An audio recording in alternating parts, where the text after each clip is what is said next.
Good morning प्यारे बच्चों, मैं मुकेश कुमार जांगीर जो कि SRS मेमोरियल उच्च माध्यमिक विद्यालय मंडावा में लेक्चरर के पद पर कार्यरत हूँ। आज हम पढ़ेंगे, कॉपी और पेन निकाल लो क्योंकि हम आयु के आगे वाले क्वेश्चन पढ़ने के लिए तैयार हैं। प्रश्नावली विविध तीन में देखिए क्वेश्चन नंबर 9 का एक आयु 3/3 क्रम का ज्ञात करना है जिसमें BIJ बराबर I इंटू J है। तो फिर मान लेंगे माना 3/3 क्रम का आयु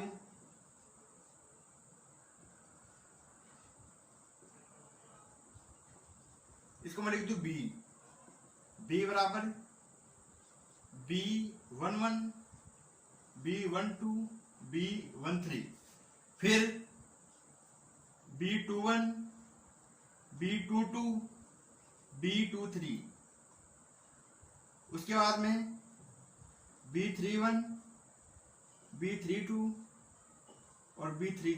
ये हो गया 3/3 क्रम का आयु हो गया। इसमें क्या क्या है, जैसे कल एक क्वेश्चन बताया था 2/3 क्रम का निकाला था ना, उसी प्रकार से 3/3 क्रम का पहले एक आ रहा वो है I कमान यानी पंक्तियों की संख्या, दूसरा एक आ रहा है वो है J कमान यानी स्तंभों की संख्या। पहले यहाँ पर पंक्तियों की संख्या है और दूसरे यहाँ पर स्तंभों की संख्या। देखिए B1 पहली पंक्ति, ये पहली पंक्ति और ये पहली पंक्ति। फिर यहाँ पर देखिए ये 1 पहला स्तंभ, ये 2 दूसरा स्तंभ, ये 3 ये तीसरा स्तंभ। इसी प्रकार से दूसरी पंक्ति है और ये तीसरी पंक्ति। इसमें सभी में ये पहला स्तंभ, ये दूसरा स्तंभ और ये तीसरा स्तंभ। अब अपन इसके मान ज्ञात कर सकते हैं। अब यहां से देखेंगे B11 सूत्र ये दे रखा है, B11 का मतलब हो गया 1 गुणा 1 बराबर 1। इसी प्रकार से मैं लिख दूं B12 I का मतलब 1, J का मतलब 2, 1 गुणा 2 बराबर 2। फिर आ जाएगा B13 I का मतलब 1, J का मतलब 3, तो 1 गुणा 3। तो ये सभी पहली पंक्ति आ गई। फिर अपन बात करते हैं B21 की, तो 2 गुणा 1, I का मान 2, J का मान 1, तो 2 गुणा 1 बराबर 2। उसके बाद में B22, तो I का मान 2, J का मान भी 2, 2 गुणा 2 बराबर 4। फिर आ जाएगा B23 यानी 2 गुणा 3 बराबर 6। तो इस प्रकार से मैंने पहली पंक्ति निकाल ली और दूसरी पंक्ति निकाल ली। अब देखिए यहाँ पर B31 तीसरी पंक्ति में पहला अवयव I का मान 3, J का मान 1, 3 गुणा 1 3। उसके बाद में B32 यानी 3 गुणा 2, B32 3 गुणा 2 बराबर 6। और उसके बाद आ जाएगा B33 यानी 3 गुणा 3 बराबर 9। अतः 3/3 क्रम का आयु B बराबर 1 2 3, उसके बाद में 2 4 और 6। देखो 1 2 3 2 4 6, उसके बाद में B3 का 3 6 और 9। तो इस प्रकार से 3/3 का क्रम का आयु ज्ञात कर सकते हैं। समझ में आ गया? बिल्कुल समझ में आ गया, क्योंकि इस प्रकार से करना आपको ध्यान रखना है क्या ज्ञात करना है, क्या दिया हुआ है। इसमें ये सूत्र दे रखा था B बराबर I गुणा J, तो यहाँ पर I का मतलब तो है पंक्तियों की संख्या, ये तो है पंक्तियों की संख्या, और J है स्तंभों की संख्या, J है स्तंभों की संख्या। तो इस प्रकार से इस क्वेश्चन को आसानी से सोल्व कर सकते हैं। आगे वाला क्वेश्चन देखिए, क्वेश्चन नंबर 11 A बराबर 6 5 2 4। इसमें याद करना है इस आयु को सममित और विषम सममित के रूप में लिखिए, क्योंकि सममित तथा विषम सममित के योग के रूप में, विषम सममित के योग के रूप में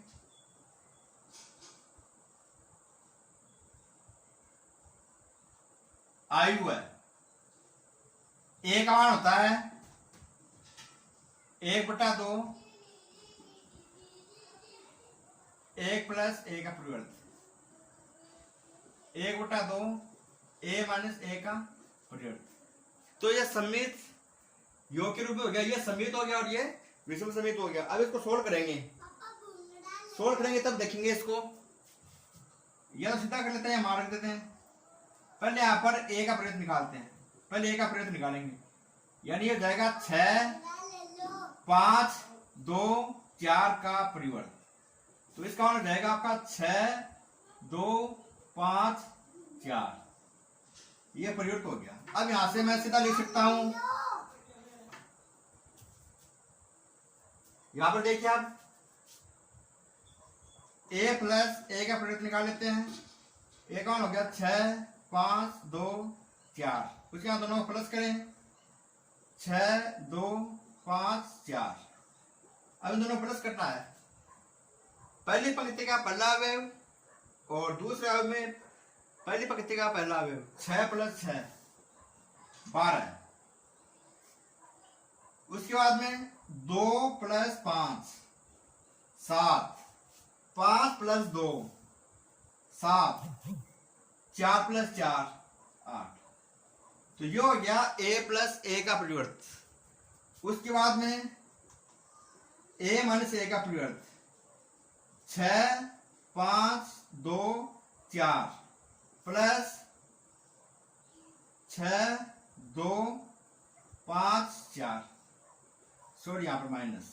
अब इन दोनों माइनस करेंगे, 0 - 0 0 आ जाएगा, 2 - 5 -3, 5 - 2 +3, 4 - 4 0। तो ये आ गया आपका a माइनस a का परिवर्त आ गया है। अब इस सूत्र में रख देते हैं, इसलिए a बराबर 1/2 12 7 7 8, उसके बाद प्लस 1/2 0 -3 3 0। गैस को और सोल्व कर सकते हैं, 12/2 7/2 7/2 और 8/2, फिर प्लस 0 में 2 का भाग 0 -3/2 3/2 और 0। तो ये आ गया, ये योग के रूप में है और ये योग के रूप में है। ये तो हो गया आपका सममित और ये हो गया विषम सममित।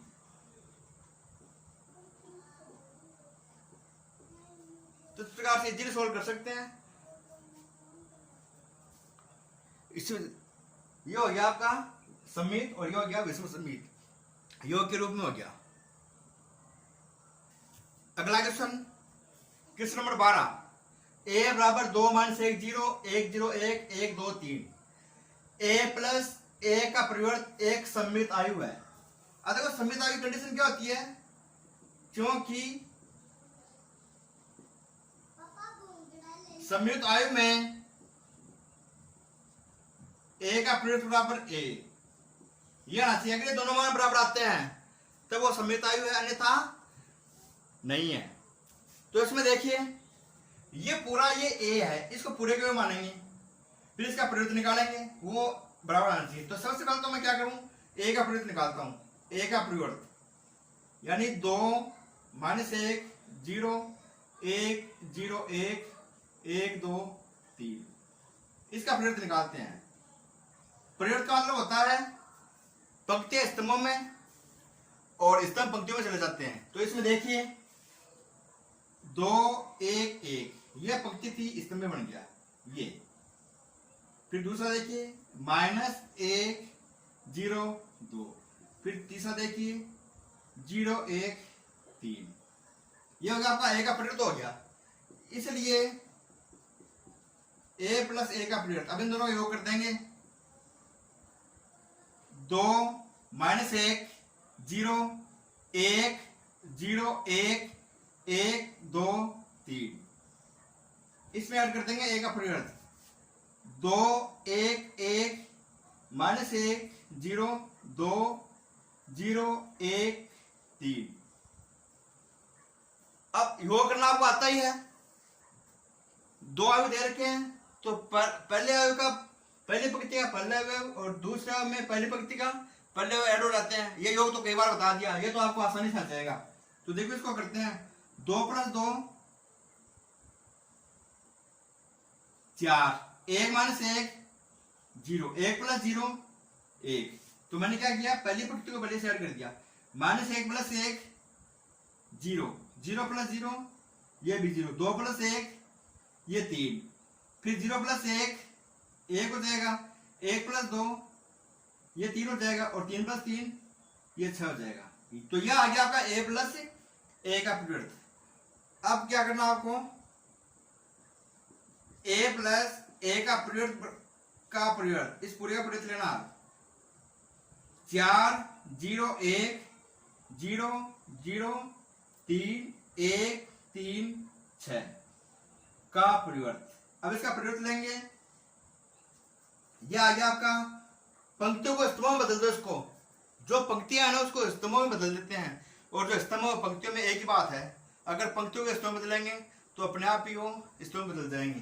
तो देखिए आप, यह पंक्ति है, इसको स्तंभ बदल देंगे, 4 0 1, ये दूसरी पंक्ति है, 0 0 3, ये तीसरी पंक्ति है, 1 3 6।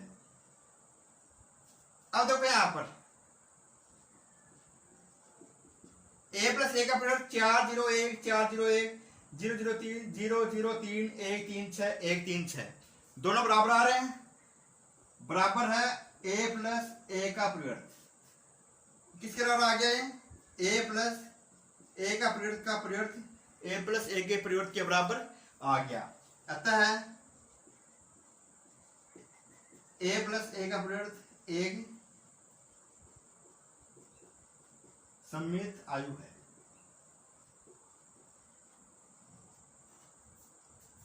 तो प्यारे बच्चों, इस प्रकार से हम आसानी से कर सकते हैं।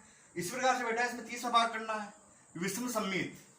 विषम सम्मित में a - a का पीरियड है, तो a - a का पीरियड करें तो माइनस में आ जाएगा, माइनस बाहर आ जाएगा। सेम टू सेम ये आएगा, लेकिन यहाँ पर माइनस बाहर ले लेंगे, वो भी मैं करके बता देता हूँ अभी। इसमें देखिए विषम सम्मित के लिए, क्योंकि विषम सम्मित आयु के लिए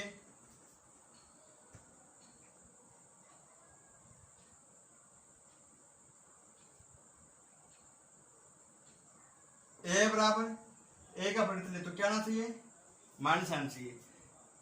ये ऐसे कर सकते हैं कि a का पीरियड बराबर -a, एक ही बात है, कोई सा लिख दो। तो इसमें अपने पास a + a का पीरियड ये तो निकाला हुआ है, 2 1 ये आ गया, a का पीरियड तो है ही, इसलिए a - a का पीरियड a का मार्क देते हैं, 2 -1 0 1 0 1 1 2 3, ये हो गया। और -a का पीरियड यहां पर निकाला था अपन ने, 2 1 1, उसके बाद -1 0 2 0 1 3। तो ये मैंने यहां पर क्या किया है, a लिख दिया और a का पीरियड लिख दिया। अब दोनों में माइनस करना है, 2 - 2 2 - 2 0, 1 - -1 + 2, 1 - 0 1, -1 - 1 -2, 0 - 0 0, 2 - 1 1, 0 - 1 -1 1 - 2 -1, 3 - 3 0। तो ये आ गया आपका a - a का पीरियड का मान आ गया। अब क्या करना आपको, a - a का पीरियड का परिवर्त, तो 0 -2 -1 2 0 -1 1 1 0 का परिवर्त। अब इसका परिवर्त निकालते हैं, तो 0 2 1, ये थी पहली पंक्ति, मैंने इसको स्तंभ बना दिया। ये दूसरी पंक्ति है, -2 0 1, तो -2 0 1, ये तीसरी पंक्ति, -1 -1 0। अब देखो a माइनस a का पड़ता आ रहा है 0 2 1, यहाँ पर प्लस आ रहा है, इसमें माइनस आ रहा है, तो मैं माइनस बाहर लेता हूं। तो माइनस का मतलब है जहां माइनस है वो तो प्लस हो जाएगा, और जहां पर प्लस है वो माइनस हो जाएगा।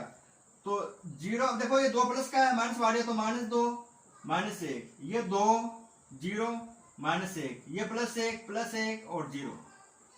ये देखो माइनस का है, प्लस माइनस बाहर ले तो प्लस के बच गए, ये माइनस का 2 था, माइनस बाहर ले तो प्लस का बच गया। तो बराबर क्या जाएगा माइनस a का परिवर्त। अब देखो ये तो a - a का परिवर्त है ही है, और माइनस बाहर आ गया, अतः है a - a का परिवर्त एक विषम सममित आयु है, विषम सममित आयु है। तो इस प्रकार से प्यारे बच्चों अपन इस क्वेश्चन को इजीली सोल्व कर सकते हैं। तो समझ में आ गया होगा बहुत अच्छे तरीके से, क्योंकि आपको देखना है इसमें मेन चीज सममित के लिए पूछता है, तब तो जो दे रखा योग दे रखा हो चाहे गुणा दे रखा हो, उसका परिवर्त ले तो वही वापस आना चाहिए, तो उसको तो बोलते हैं सममित आयु। विषम सममित में चाहे योग दे रखा हो चाहे गुणा दे रखा हो चाहे माइनस दे रखा हो, उसका परिवर्त ले तो माइनस ही बाहर आना चाहिए, तो इसे माइनस आ गया। तो मैंने सूत्र ये बताया था 1 बराबर -a का परिवर्त, तो ये तो आया था, माइनस का आ गया ना, तो विषम सममित है। क्वेश्चन नंबर 13 13 का a बराबर 4 1 2 3, b बराबर -2 3 1 2, 3a - 2b + c एक अशून्य आयु है। अशून्य आयु का मतलब हो गया इसके बराबर 0 रख देंगे, यानी ये हो जाएगा 3a - 2b और प्लस c बराबर 0। तो c का मान ज्ञात कीजिए, तो c का मान ज्ञात करना है। तो यहां पर इस समीकरण में जो समीकरण मैंने लिखा है, इसमें a b तथा c के मान रख देंगे। c के मान रखने पर a b का मान रख देंगे और उसके बाद c का मान ज्ञात कर लेंगे। तो किस प्रकार से रखते हैं, 3 4 1 2 3, फिर -2 1 3 2 प्लस c बराबर 0, ये आ गया। तो अब इसमें आपको पहले इसको हल कर लेते हैं, गुणा कर लेते हैं। 3 चौक 12, 3 एकम 3, 3 दूनी 6, 3 तिया 9, इसको 3 से गुणा कर दिया, इसको करते हैं 2 से, 2 गुणा 2 -4 2, 3 दूनी 6 और 2 दूनी 4 और प्लस c बराबर 0। अब इन दोनों को माइनस करना है, तो देखिए 12 माइनस माइनस प्लस, 12 + 4 16, 6 से 2 गए तो 4, 3 - 6 -3, 9 - 4 5 प्लस c बराबर 0, या c बराबर ये माइनस में जाएगा, इधर ले जाएंगे तो प्लस का था, इधर जाएगा तो माइनस में। 16 4 -3 5, लास्ट में माइनस से गुणा कर दो, तो ये -16 -4 +3 और -5, तो ये c का मान आ जाएगा। तो इस प्रकार से अपन c का मान याद कर सकते हैं। ऐसे क्वेश्चन में आपको a और b का मान रखना है, जो याद नहीं करना सामान्य तरीके से इसको हल कर लेंगे, हल करने के बाद में बाकी मान को इधर ले जाएंगे, तो इजीली सोल्व कर सकते हैं ऐसे क्वेश्चनों को। क्वेश्चन नंबर 18 देखिए, b बराबर a b c d, यहाँ पर I2 मतलब 2 क्रम का इकाई आयु दे रखा है 1 0 0 1, इसमें इसके अलावा क्या होता है, b square a + d × b बराबर bc - ad × I2 होता है। तो इसमें देखिए पहले मैं b स्क्वायर निकाल लूं, सीधे मान रख देंगे छोड़ो उसको, b स्क्वायर का मतलब हो गया a b c d, फिर minus a + d × b, a b, यहां से ऐसा करते हैं, लेफ्ट हैंड साइड ले लेते हैं, लेफ्ट हैंड साइड बराबर a b c d। तो मैंने क्या किया, यहां पर लेफ्ट हैंड साइड ले ली, इसमें